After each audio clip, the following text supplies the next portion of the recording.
Our presenter today is David Macdonald, and the topic is interest, debt, and inflation. Who's winning? We often think of inflation as bad for everyone, but that's wrong. Someone is getting and keeping all those extra dollars everyone is paying. Inflation is conflict, business versus business, industry versus industry, workers versus profits. It's a battle to see who gets all those inflation dollars. David Macdonald will examine who has won and who has lost from inflation in the food supply chain. David Macdonald is the Canadian Centre for Policy Alternatives Senior Ottawa Economist. Since 2008, he has coordinated the alternative federal budget, which takes a fresh look at the federal budget from a progressive perspective. David has also written on a variety of topics, from childcare to income inequality to federal fiscal policy. David, please go ahead with your presentation. Well, thanks so much for the invitation of NFU to speak with you today. And thanks so much for the NFU for contributing to the alternative federal budget. It's something that the NFU has done for many years. And so that helps to put, farm and agricultural issues into, our alternative budget, which then sometimes makes it into the federal budget. I'm here today, though, to talk about inflation, interest rates, and debt. Who's winning? Today, over my time here, I want to go over sort of three broad themes. First is the inflation winners and losers. This is going to look at who is winning from inflation. We all think that we're losing. That is not true. Well, we on this call might all be losing, but there are definitely winners.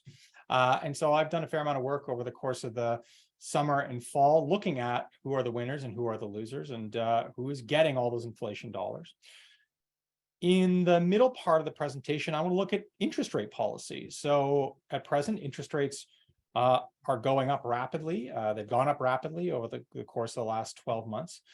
I want to go over why they're going up, what they're supposed to do, what they are actually doing, and if higher interest rates are working in terms of constraining inflation. And then finally, I want to focus in a bit more on the farm debt, the picture of farm debt. Who holds farm debt? How has it changed over time?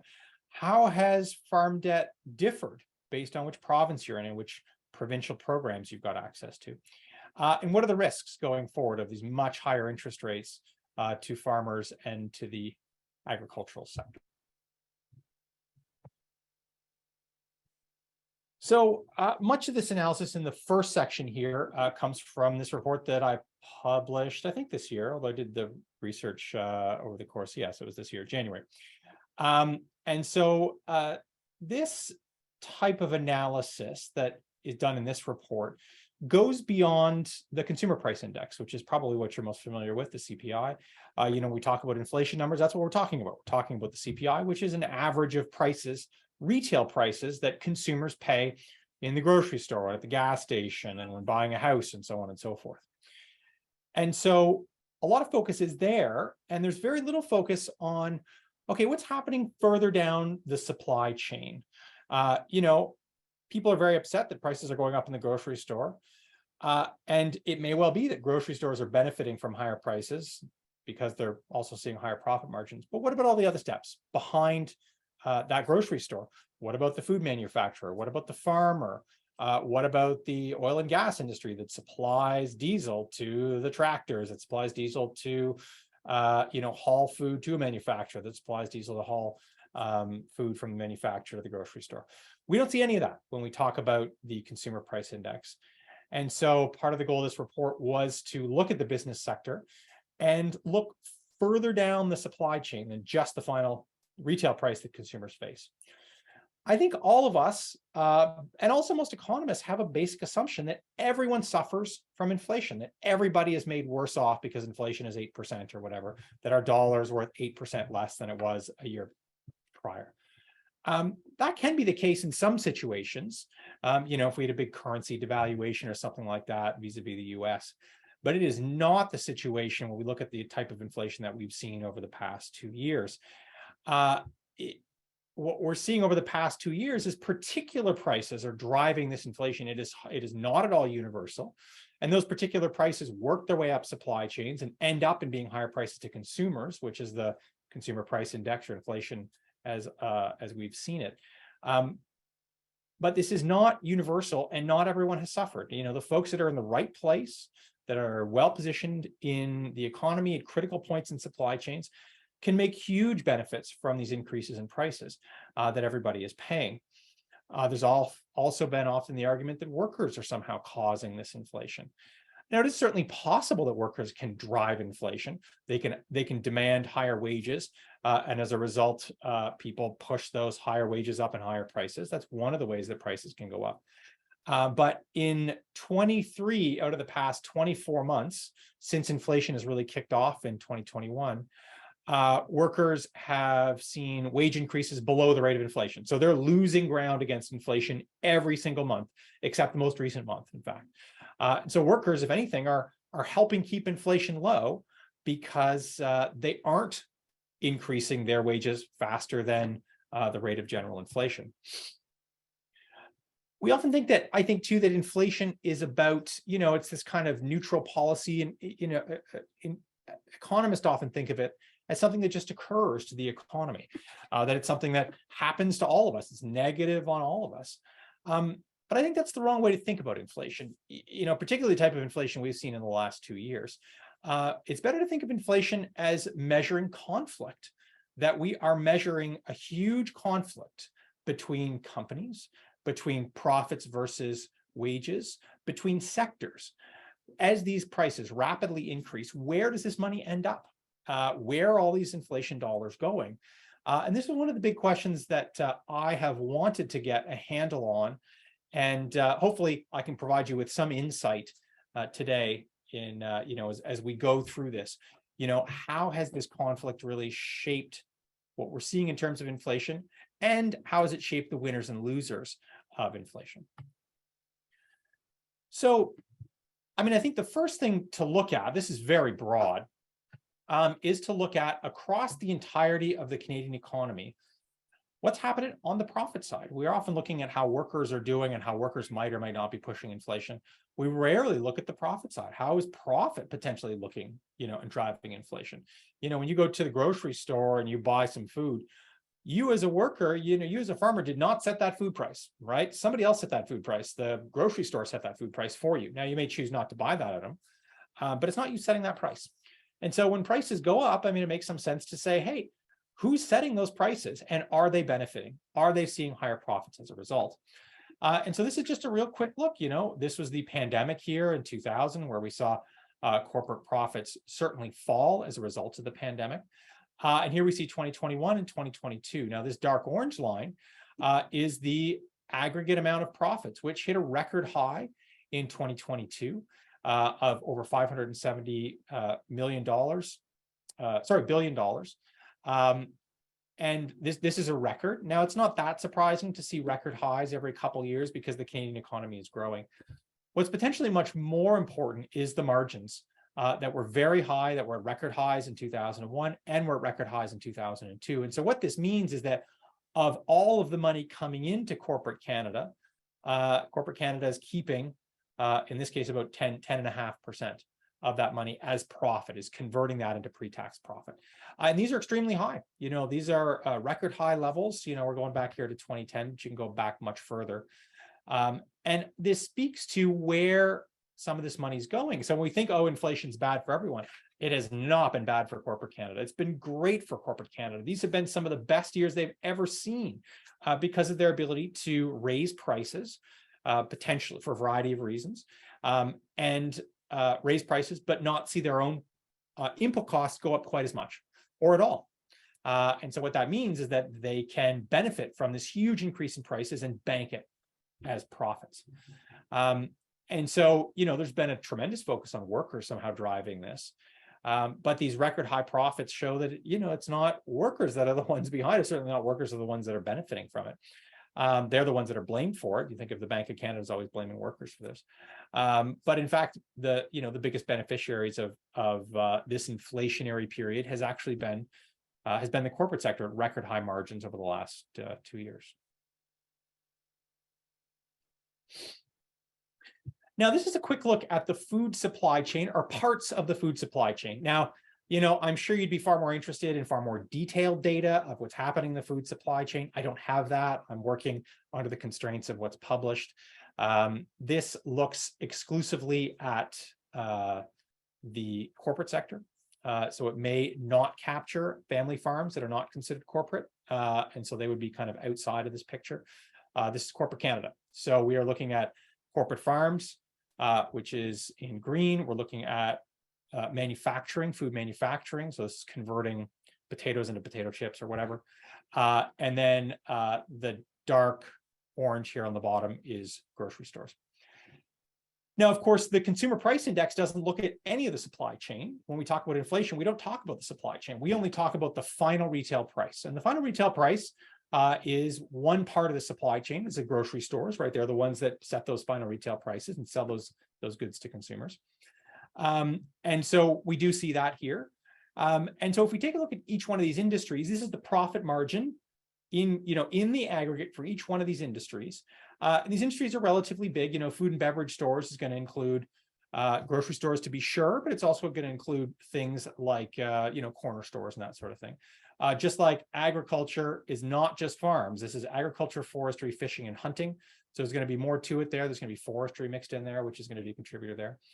But in any event, these are the margins, the pre-tax profit margins for each one of these industries, showing how they're changing over time. Now, we can certainly see that grocery store chains, which have had a lot of blame heaped on them for higher food prices, are benefiting from those higher food prices. They're now seeing margins in the 4% range, over the last 2 years. It was higher at the tail end of 2000 and the start of 2021. It's slightly lower now in 2022. But that being said, these sort of 4% margins are much higher than the 2.5 margin that we saw prior to the pandemic. And so it's certainly true that inflation has been good for the grocery store industry. Now, of course, grocery stores would argue this is because people buy more lipstick and makeup, and lipstick and makeup have higher margins than do food prices. It's difficult to verify that because detailed reporting isn't out. But what is pretty clear is that grocery store chains in the aggregate are making more money. Their margins are higher in this post-pandemic period than they were prior to the pandemic. Now, if we take a look at food manufacturers, this is things like, potato, everybody who takes a raw product from a farm, transforms it, and then sends it to grocery stores. This is going to think potato chips instead of potatoes. Potato chip manufacturers here are in the middle. It's not entirely clear that they have seen increased profits due to the pandemic. Profits were certainly up in 2020, David, in the first year of the pandemic. Excuse me, sorry. Would you mind Yes. just slowing down a little bit for our French interpretation? Okay, sure thing. Thanks. So for food manufacturers, the first year of the pandemic, 2020, was not bad. It was certainly at the high end of their profit range over time. But the last 2 years have not been as great. They've been slightly lower. I mean, they're certainly not all-time lows by any stretch, but they are slightly lower. So it's not quite as clear for the food manufacturers that they are making higher profit margins than they would have otherwise, compared to before the pandemic. What's really quite clear, though, is that when it comes to agriculture, those margins have plummeted. This wasn't because of the pandemic per se, although it was at a recent low in 2020. But this is a longer term trend of lower margins in the agriculture, forestry, fishing, and hunting industry, sort of that grouping of businesses. You can see that the recent high was in 2017, but it's really been downhill from there. That's the last 5 years or so. Margins have been much lower. They did spike a little bit in 2021, but they're down again in 2022. And so when we think about food prices, a grocery store, the price at a grocery store, it's worth looking at the entirety of the food chain and who is making money along that food chain, along that supply chain, rather. It's clearly not farmers. That's not going to come as a big surprise to anybody on this call. It may to some degree be food manufacturers, depends on the year, although that's not entirely clear. But it's certainly clear that grocery stores are making more now on the money they bring in than they were pre-pandemic. Of course, grocery stores argue that they are a low margin business, which is to say the percentage of all the money they bring in that they keep as profits is relatively low. And that is absolutely true. It is a low margin business, but it isn't a no margin business. And if you double margins, then you keep a lot more money that that comes into your stores. And you can see, I talked earlier about inflation not being kind of this universal loss, but inflation being rather about conflict, measuring conflict between companies, between industries. And we actually saw that on full display when it came to the Frito-lay's Loblaws dust up in 2022, where Loblaws pulled Frito-lay's products from its shelves because it wanted to keep more of those higher prices that were being passed on to consumers. And Frito-lay's, for their part, they wanted to keep more of those higher prices. And so this is the conflict of inflation. Who along that supply chain gets to keep all of this extra money? And it's certainly not farmers. It was interesting. I was in an interview a couple weeks ago where some of the blame for higher prices in grocery stores was heaped on farmers due to supply managed sectors. That there'd been a big increase in the mandatory prices for milk and eggs.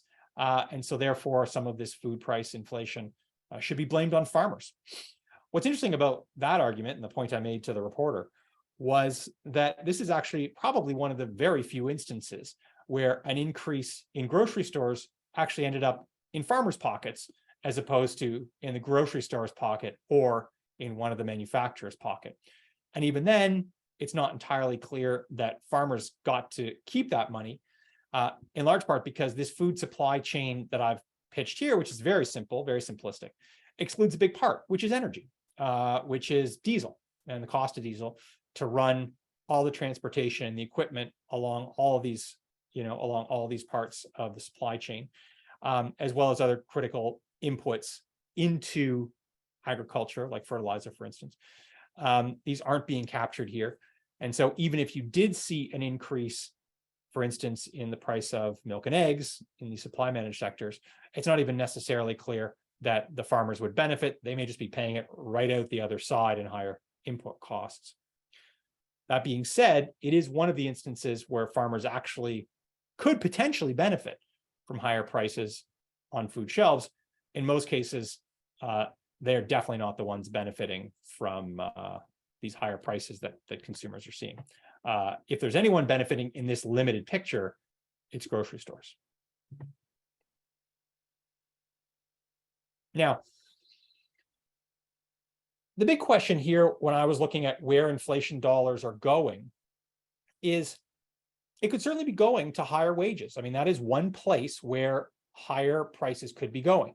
So, the price on whatever potato chips goes up, and the workers at the potato chip factory demand a raise, and they get a raise. And so that inflation money that you pay for potato chips ends up in the pocket of workers.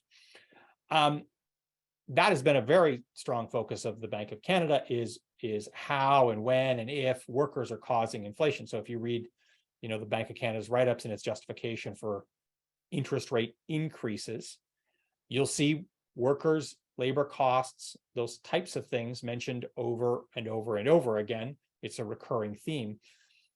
What's rarely looked at is how much of these inflation dollars have actually ended up in profits in the corporate sector. And so this sort of figure here does that work of attempting to break up of all of these extra dollars that we're paying for the exact same good we would have bought 2 years ago. Where did they go? Where are they going? And what's clear in the corporate sector, is that the biggest chunk is actually going to corporate profits. Some of it is absolutely going to labor compensation, in part because wages have risen, but in part more people are employed getting wages, and so part of these inflation dollars are going here, and then a part is going into some other financial costs. But if we don't look at all these different sectors, if we only look at sort of the final price, the final retail price, we don't see where the money is going. We know that prices are going up of broccoli or whatever, but we don't know where that money ended up.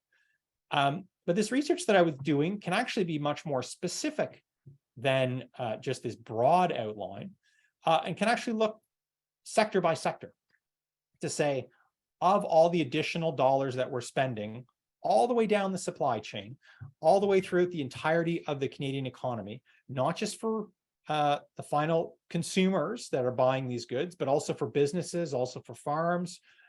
Where is all the additional money that they are paying going in the economy by sector? And what's pretty clear is that there are the top 4 sectors here are actually converting about half, just under half, 47 cents of every additional inflation dollar that you're paying into profit. So about half of every dollar that you're spending, as a farm or as an individual, is just being converted into profit into 4 industries. The first is mining, oil, and gas extraction. The second is manufacturing, although the big part of manufacturing that's important here is oil refining. So this is, again, sort of an offshoot of the oil and gas industry. There's finance and insurance companies, these are the big banks. And there's the real estate industry. And so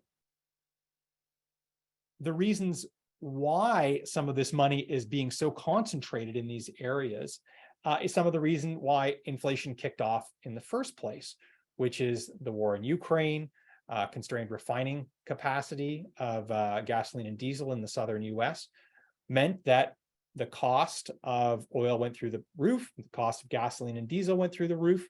The price of diesel actually, while coming down a little bit, has still remained really quite high compared to the price of gasoline for consumers, which has come down a fair amount. But what this shows is that the profits are actually really quite, the benefits of inflation rather, or where inflation dollars are going, are actually really quite concentrated in a couple sectors. The top 2 are due to higher oil and gas money. The bottom 2 are largely due to the pandemic, low interest rates during those first years of the pandemic, and the real estate boom that happened as people moved out of big cities, moved out of downtowns of big cities to smaller areas in search of more space to avoid or to have more space during pandemic lockdowns. Now, there is certain areas, the blue, so the purple here is profit, the blue is worker compensation. And so you can see in, mining, oil and gas, almost all the money that ended up in that sector ended up in higher profits. It's not as if oil and gas workers are being hired on at extremely high rates or they're getting huge pay raises. That's just not happening. Almost all the money just ended up as profits. It's slightly more mixed in manufacturing, but again, most of these areas, it's just pure profit. Like, it's not that workers here are benefiting particularly. You may be interested in looking at agriculture, forestry, fishing, and hunting. Yeah. And so this is that category there, which has basically added nothing to the overall price of goods, or put a different way, of all the extra money that people are paying in the economy, none of it has ended up in the agricultural sector over this period, or essentially none of it. If anything, profits are actually down slightly when you do the adjustment for inflation. And so this is a picture rarely seen and a story rarely told about where this money is going. It's certainly not going into farmers' hands. It's going into a few industries that are very concentrated. And so when you're paying much higher costs for diesel, for instance, that's inflation, right? That's inflationary costs for you as farmers. And, the money is ending up in profit, in record high profit margins in the refining of oil, as well as the extraction of oil in Canada. And this is what makes this, what's very clear out of this is that, again, inflation is not bad for everybody. In fact, it's quite good for some industries, and it's been a huge boon for some industries that have made out like bandits over the course of this period. You might also be interested in grocery stores. Unfortunately, it's not terribly detailed in terms of grocery stores and how much of the inflation money that people are paying is actually ending up in grocery stores of all the money that's being paid. They're contained in retail trade. So this is a much bigger category, and the retail trade category, of the money that's ending up in the retail trade category, larger proportions actually ending up in higher worker compensation. But again, this sort of tracks all this money, so you pay whatever 30% more for broccoli. This tracks that, extra 30%, takes that 30% and breaks it up all the way down the supply chain. Did the farmer keep it? Well, the farmer's costs, are up because their fertilizer and diesel costs are up. And so you can track that 30% all the way down the supply chain and see where it ends up. In this case, across all the goods and services in the Canadian economy, a lot of it's ending up in oil and gas.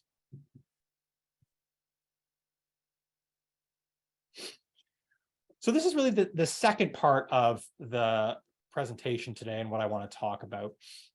And it's that we often think of inflation as something that's universal. So when you look at the inflation rate, at 5, 6, 7% or whatever, I think we often assume that that's 5, 6, or 7% on everything evenly. And that interest rates as a possible answer for inflation will reduce the cost of everything evenly. But that is not at all the case. Inflation is just an average of how much prices have gone up. So some prices are going up more, some prices are going up less. We look at food prices, for instance. Meat prices were some of the first to go up substantially in the fall of 2021. They've actually moderated a fair amount. And so now we're seeing grain prices in particular being some of the biggest drivers of grocery store food costs. So this is things like pasta, baked goods, flour, that sort of thing, is one of the areas where we're seeing bigger price increases, much bigger than the 5% headline inflation rate. And so when we think of interest rates going up, interest rates are an attempt to decrease inflation. So the idea is that if you make certain goods a lot more expensive because you've got to pay all this interest on top of those goods, you're going to spend less on those goods and services. And therefore, you're going to decrease pressure on inflation, and inflation is going to come down. What's interesting is that the Bank of Canada studied this. And so they, in 2018, published what I think is the best estimates of the impact of interest rates on different categories. And so I think there is a general thought that interest rates are going to affect everything evenly. Interest rates are going to decrease the price of food. They're going to decrease the price of gas. They're going to decrease the price of, houses or whatever. But that's not at all true. The impact of interest rates is very focused in particular areas. And you can see the breakdown of those areas. And so this is, if we take the Bank of Canada's estimates and we plug in the 4 percentage point increase that we'd seen so far at this point through March, what type of change would we expect in different categories of expenditures? The biggest changes are in the housing market, which isn't a big surprise. We have certainly, the biggest predicted changes, these are predictions, are going to be in the housing market: new home construction, home renovations, ownership transfer costs, things like real estate commissions and cost for a mortgage broker, that sort of thing. That there are big impacts there of increases in interest rates, as well as other areas that you buy on credit, things like vehicle purchases and dwelling maintenance. In other areas where you don't buy things on credit, or you certainly don't take out a loan for them, like food, beverages, and alcohol, there's no impact. And so I think this is worth pointing out, is that you would expect, or the bank would expect, no impact of higher interest rates on food prices. Because you don't buy food with a loan, not yet anyway. But the things you do buy with a loan, you would expect big impacts in terms of the expenditures. But what's interesting here is that you're seeing a couple of kind of housing related categories in this particular. This is the Bank of Canada's, so this is their their listing of categories. What's missing from this is mortgage costs, which go through the roof when interest rates go up. Is kind of an obvious connection. If interest rates are going up, then your mortgage costs are going up, as well as any other things that, any other interest that you're paying on a loan, say a business loan, your costs for that are going to go through the roof because mortgage rates are higher. And rent, which is not on here, but will also tend to go through the roof when interest rates go up. And that's because, as you increase interest rates, you increase mortgage costs if you have a home. But let's say that you're a landlord. Well, your mortgage costs have also gone up, and how do you recoup them? While you jack up the rents. And so rents go through the roof as well. These are pieces that are commonly excluded from this type of, analysis of the relationship between inflation and how interest rates are going to affect inflation. And so if we do look at some of those pieces in more detail, you get a very interesting and I think counterintuitive picture of whether interest rates are working. So on the one hand, when we look at the CPI in inflation, quote unquote, the consumer price index, there are some things that interest rates will affect heavily, like the price of houses and homeowner transaction costs, home sale transaction costs. Those are going to go down very sharply. So if interest rates go through the roof, house prices fall, a lot of fewer houses are bought and sold, and so therefore the cost going to real estate agents also plummets. And so you can see sort of these two pieces, which is the blue and the green. But two other pieces are heavily related in the other direction. So as the Bank of Canada increases interest rates, mortgage interest also goes up. So that's a kind of pretty direct connection. People who have a variable rate mortgage or are looking to get a mortgage are now going to pay a lot more interest or mortgage interest costs as interest rates go up. And the other piece is rent, is that rents are going to go up rapidly as interest rates rise for a couple reasons. First is because landlords pass on their higher mortgage costs to tenants through rent, but also people who are renting who might want to buy are probably not going to buy because house prices are dropping and mortgage rates are still really high. And so they'll stay renting for longer, again, putting more pressure on the rental market and on rental prices. And so you've got two factors going one way and two factors going the other way. These are the big factors. And so, food isn't on here, for instance, because it's relatively unrelated to interest rates. And so you wouldn't expect the Bank of Canada's interest rate hikes to have any impact on the price of food because we don't buy it, with a big loan. And so when interest rates rise, you've got two factors. Interest rates rise, it's going to drop house prices, it's going to drop real estate transaction costs. That's what you want. That's going to drive the inflation index down. But higher jacking up interest rates is going to increase rents and increase mortgage costs. And those are also part of the inflation index, right? So it's the average of all these things together. And so this is a quick graph of the average of all those things together with the correct weight. So they're sort of weighted by how much we spend on them. And so the red is the actual impact on inflation. And you can see that when the rate hikes started here in April, everything was going in the right direction, which is to say house prices were falling faster than mortgage costs and rents were rising. And we see that trend go all the way through till September. So the balance was in favor of what the Bank of Canada wanted, in favor of inflation going down.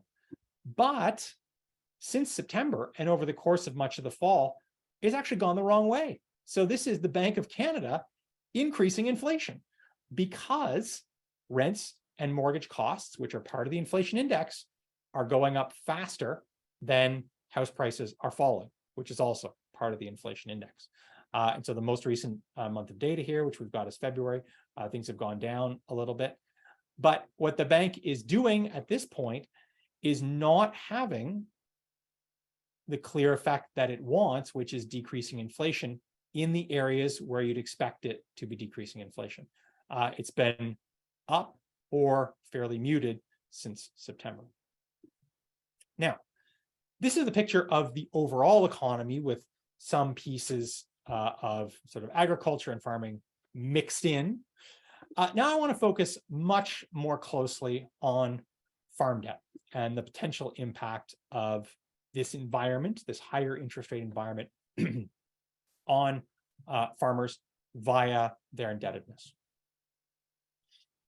So there has been a very substantial shift in who holds farm debt over the last 20 years in Canada. If we take a look here at 2000, we see that roughly half of all farm debt in 2000 was held by the big banks, by the chartered banks, which is what you see here in orange. And then the other major holders of farm debt kind of split up the other half of all farm debt. Federal government agencies is this sort of lighter yellow here. This is not exclusively Farm Credit Canada, but it's mostly Farm Credit Canada. You can see provincial government agencies holding a slice here, and you can see credit unions in blue, holding roughly a quarter of all farm debt, with some supply company and private individuals with this is about 20% right here.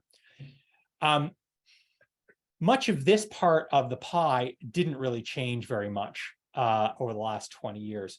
What changed a lot was the split between chartered banks and Farm Credit Canada, or federal government agencies broadly, but it's basically Farm Credit Canada, as well as provincial credit programs, provincial government agencies, and then providing loans to farmers. There's been a substantial shift away from chartered banks towards particularly Farm Credit Canada, and also away from provincial government agencies holding the debt of farmers towards, again, Farm Credit Canada. The other slices are relatively unchanged. We're seeing some decrease here in supply companies, providing debt to farmers, or I'm not sure exactly what the arrangement is here, but you're seeing some shrinkage there, and credit unions staying relatively consistent. So the reason why I point this out is this maybe it's not clear yet. This may provide some insulation to farmers of higher interest rates, insofar as that debt is not being held by the chartered banks that have, they're not there to serve farmers particularly. They're there to maximize their own profits, as opposed to Farm Credit Canada, which may be more closely linked to, to farmers' interests writ large. I'm not sure that that's necessarily true, but it is a possibility. And so this has been, hopefully a relatively positive shift. That to say, Farm Credit Canada will not protect farmers from much higher interest rates. Maybe it will be slightly less of an increase than you might see if your debt is with chartered banks. But that's, the higher interest rates are definitely coming when it comes to farm debt. Here's a kind of a similar picture of the same thing, although broken out by categories. What has been the relative change of who holds farm debt from 2000 through 2021, which is the most recent year of data. And so, the big story here is a big decrease in the reliance on chartered banks being substituted in for federal government agencies, particularly FCC, and, some small changes in some of the other categories. But this is sort of the big overall picture in Canada of what's happened over the past 20 years in terms of who holds the debt that farmers have. Although this is the average across the country, it's a very different picture based on where you are in the country. So in the Maritimes, this is actually the opposite of the national picture. So if you're farming in the Maritimes, your farm debt, if anything, has shifted from government agencies, whether they be federal, which is this sort of color here, or provincial, which is the green, towards chartered banks. And so there's been a relatively large shift in 3 of the 4 Atlantic provinces to chartered banks holding the debt of farms and away from government agencies. In the case of Newfoundland and Nova Scotia, this is largely due to provincial government agencies not holding any farm debt anymore. And so farmers have had to, shift that debt elsewhere, some of which has gone to the chartered banks. And even when it comes to some of the federal government agencies like FCC, in Newfoundland and Labrador and New Brunswick, there has been a substantial decrease in the amount of debt being held by FCC in favor of commercial banks, in favor of the big chartered banks. The credit unions here are in this kind of light blue, and you can see that's sort of relatively unchanged when we take a look at the Maritime provinces. If we take a look at the big central provinces, Quebec and Ontario, this is more in line with the picture that we spoke about earlier of there being a shift away from the big banks towards Farm Credit Canada. A little bit less so in Quebec, a little bit more so in Ontario, more of a dramatic shift in Ontario. The credit unions here are a bit mixed in Ontario. It looks like some of the decrease in the big banks has resulted in more of that debt being held by credit unions, which is folks here in blue, although a bit of a reverse of that picture in Quebec, with less of that debt in Quebec being held by credit unions. And then if we look at the prairies in British Columbia, again, this is more in line with the national picture of there being a big decrease in farm debt being held at the big banks and a big increase in farm debt being held at FCC. This is particularly true in British Columbia, a little bit less so in Manitoba, but this is a pretty big swing. I mean, this is almost a quarter of debt being shifted out of the chartered banks in BC towards Farm Credit Canada in BC. And then the other kind of big categories of debt in each one of these provinces has remained relatively unchanged over the course of the past 20 years. Some small changes, but relatively unchanged. But this is the big picture. Hopefully this may mean some small amount of protection for farmers as we see big increases in interest rates. I mean, I'm not sure. I mean, some folks here are probably far more versed in this than I am. But this is a bit of a positive trend, hopefully, coming into this new period of much higher interest rates. Now, of course, if we just look at aggregate debt, farm debt, it goes up every year, but that's not that interesting because income also goes up in most years in the aggregate. And so what's potentially more interesting is the amount of debt that's held for every cash dollar of income that comes into farms prior to any expenses. So, excluding all the operating expenses, excluding, the interest you're paying on that debt, how is the debt with respect to the income coming into farms in general?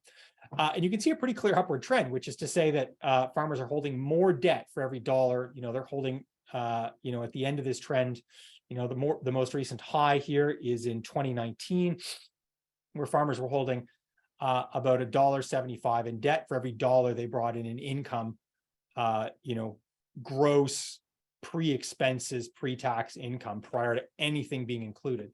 They had $1.75 in debt for every dollar they brought in income. This has gone down a little bit, in part because incomes have risen to some degree since 2019. But again, it's at a pretty high level. Certainly historically speaking, there's a pretty clear upward trend here, which is to say going into 2022, the year when interest rates went up, the overnight rate went up 4 points. There is a long-term trend of there being more debt for the same amount of income for farmers in general. Definitely very worrying. Now, you can't blame farmers for this. Interest rates are zero. So, what are you going to do, right? You're going to take out some debt, hopefully invest in some operations. And farms would, banks would encourage this, right? Come take out a loan. FCC would encourage this. Come take out a loan. We have loans to spare. Interest rates are low. Invest in your operations. The result, though, is much higher debt going into this period in 2022, where we've got these much higher interest rates now, much higher than we've seen really in a decade or 2 decades. Now, of course, this is the picture. This is just debt. I mean, this has nothing to do with interest rates at all. This is purely debt. It has nothing to do with how much you're paying on that debt. This is exclusively the debt. So if interest rates are always the same, then this is going to be a reasonably good proxy for what's happening. But, this is the picture that businesses in general, but farms as well, are going to be facing. This is the picture of average interest rates on new business loans going back to 2013, about 10 years ago, a decade ago. And you can see that, and this isn't going to come as a big surprise to people, that new business loans were in 3% range basically for this entire period, slightly higher at about 4% in 2018, 2019, lower during the pandemic, back down to your sort of, a little bit under 3%. But this is the new normal, closing in now on 7%. So, roughly double the interest rates that we'd seen before. And so, if you go back to 2013, interest rates were lower and the debt was lower. If we go back to this slide here, here's 2013. Here's 2013. Debt was a lot lower, interest rates were lower. And so this is going to be much more affordable than when you're over here and you've got much higher debt to income and double the interest rate, which is roughly what farmers are going to be facing. Now, this isn't a graph of the interest rate for farmers, it's the interest rate for all new businesses. But FCC's interest rates is kind of a proxy in general for interest rates for farmers, is similar-ish to this. And so this is really the double whammy for farmers, is they're not benefiting from inflation because that's happening elsewhere in the supply chain, either because grocery stores are taking it or because the energy companies are taking it through much higher diesel costs, for instance, and fertilizer costs. So they're being squeezed on the income side. They're not seeing the benefits of inflation the way that some industries are seeing the benefits. Farmers are the losers of inflation, not the winners of inflation. They went into this crisis with higher than historically normal debt loads for the income that they're bringing in. Without that higher income that's coming in as a result of these inflationary dollars. And so they've got this higher debt and they're facing these much higher interest rates. Higher interest rates that aren't going to help them particularly. They're not going to see sort of, decreased cost of goods because interest rates are going up. Interest rates are going to be very related to things like, price of houses, rent, those sorts of things, but it's not going to save farmers any money. And so it's a real confluence, I think, of fairly negative circumstances for farmers. None of that's going to be a big surprise, I think, to a lot of folks on the line. But so that's what I've got for my 50-minute presentation. So let me cap it there and open it up to some questions from you folks and commentary from you folks, potentially explaining some of these trends and getting into more detail on some of these trends around debt and what what farmers are feeling from all this confluence of factors putting a lot of pressure on them. Great. Thank you so much, David.